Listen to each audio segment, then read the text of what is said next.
A personal hero of mine is James Randi. You guys probably know him as the Great Skeptic. Um, he had made it his life's work to debunk uh, frauds like psychics and homeopathy. And basically, if there was anybody out there who was making a claim that they had some kind of a supernatural power, Randy would be there to debunk them. He did a great thing with dowsers in the 1970s, where he actually went to Australia. He set up a huge and complicated experiment. You can search Randy. I think it's well, there's Dawkins debunks dowsers, which is one where Richard Dawkins did another test and proved that dowsers were full of shit. But if you search like Randy goes to Australia, Randi, you can watch it. It's about 30 minutes. It's definitely worth it.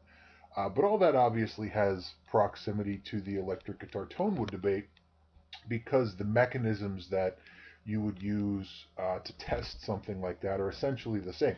But the most interesting thing, as far as how it relates, is how the pattern of excuses of people who believe in ridiculous shit tend to unfold. So it generally begins with they assert a belief. Uh, I have psychic powers. When somebody comes along and says bullshit, they start to attenuate their beliefs or move the goalposts.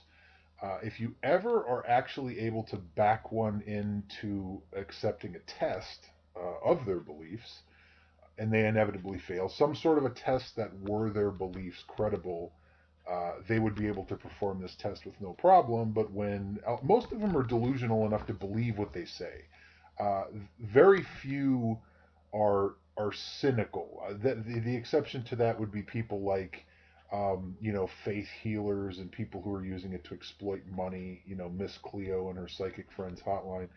But for the most part, a lot of these people genuinely do believe they have psychic powers, and just like electric tonewood believers, they sincerely believe that they can hear a difference. Now, it's just confirmation bias, which is why it can't live up to a blind test, but they do genuinely believe it. But watching the cognitive dissonance that occurs when you confront them with the assertion that no, your beliefs are bullshit, they get very violent and very angry. One of the things with Randy, and part of the reason he was so influential to me, I grew up in the 80s, and in the 1980s, psychics and things of that nature, it was still like a hotly debated topic. There was still academia that was studying psychic phenomena. Now, of course, 30 plus years later, it's pretty much been fully regarded to the fringe of stupidity. And we're seeing kind of belief in things like electric tonewood or a lot of instrument superstition kind of going down that same road. It's becoming less and less prevalent as the next generation comes up and realizes that a lot of the old narratives should be questioned. They're not all going to buy the bullshit.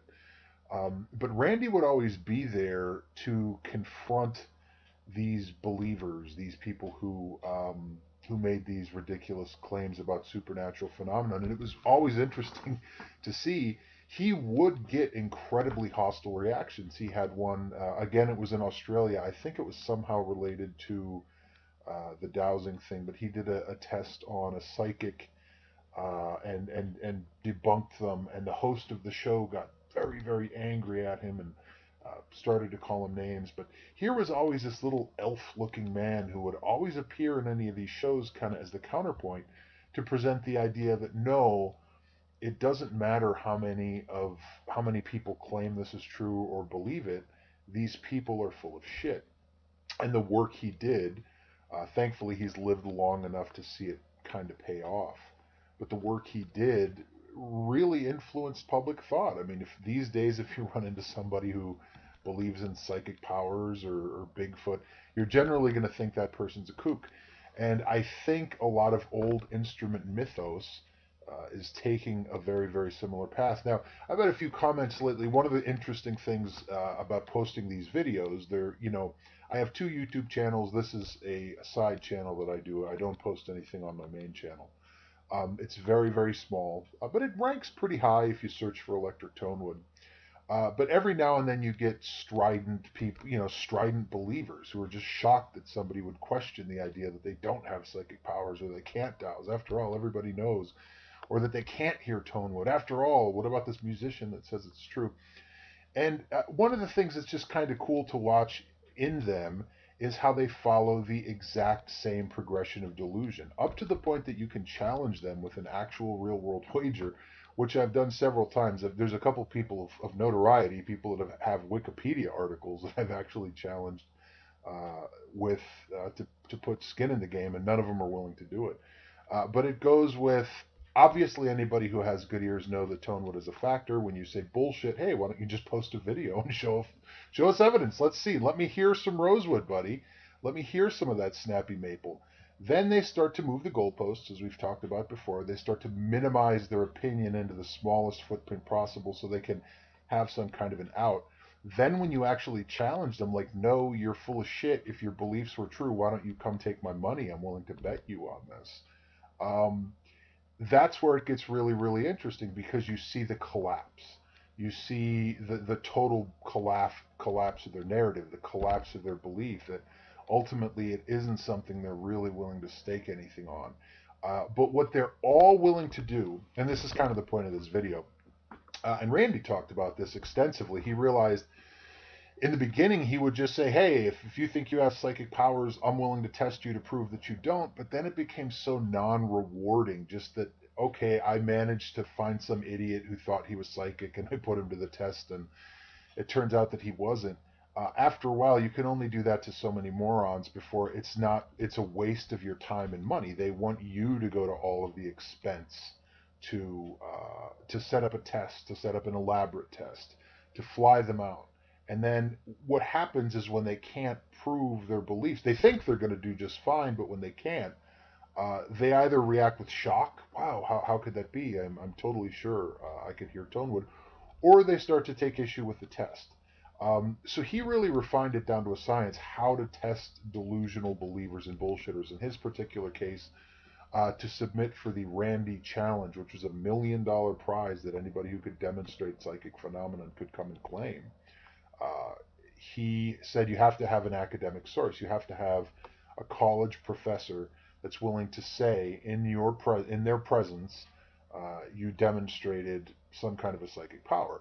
So that would give a degree of credibility to your claim. Now, obviously, he knew it was bullshit. In a lot of cases, it was people who were magicians or tricksters who were able to kind of pull off some little test and trick an academic into thinking that they would do tests from, like, mentalism, magic books, or whatever it was. And the academic didn't really know how that worked. But then Randy would, of course, being a magician, he would be able to bring them in, set up a test that if they were psychic, they could prove it. But just a bullshit magician wouldn't be able to, and then he would really embarrass them. And then, of course, he would post videos or narratives about it on the internet. But I think this is just kind of this video is just kind of a riff on watching the narrative collapse of a Tonewood believer when they're challenged, and how it always follows exactly the same path. It starts off with a bold claim. Then when you point out it's bullshit, they start to reel it in as quickly as they can. Then when you take it to the point where there's no other way for them to just bullshit with cheap talk, they either back out of the discussion altogether, they make some absurd or ridiculous demand that in order for it to go any further, you have to meet some elaborate series of impossible or expensive criteria. Or they just say it doesn't matter, who cares, let's play guitars anyway. Or they say it's just my opinion, man. But at no point do they ever actually follow through to substantiate their beliefs. And the interesting thing is, in the case of a wager, if their beliefs were credible, you would have people beating down your door. If I posted a video on the internet that said, I don't think you can taste the difference between a glass of wine and a glass of orange juice wearing a blindfold, and I'm willing to bet $1,000, I would have people lined up around the block to take that bet, because that is a credible sensory perception. You could put on a blindfold and you could taste the difference. Now, if I said I don't think the narratives of wine aficionados are true, and that people who claim they can taste whether a grape was picked in a certain month once it's rendered into wine I don't think that's true. So why don't we put it to the test? Why don't we get some wines picked in this month and some wines picked in this month, and we'll set up some samples. Well, all of a sudden it collapses. And Tonewood believers are no different. These people that claim they have this extraordinary ability to perceive the slightest subtle nuance, uh, they're all big about cheap talk, but they're never big about following through. And the most interesting thing is to see the commonalities of all people who believe in dumb shit and the rationality they use to back out of having to prove it.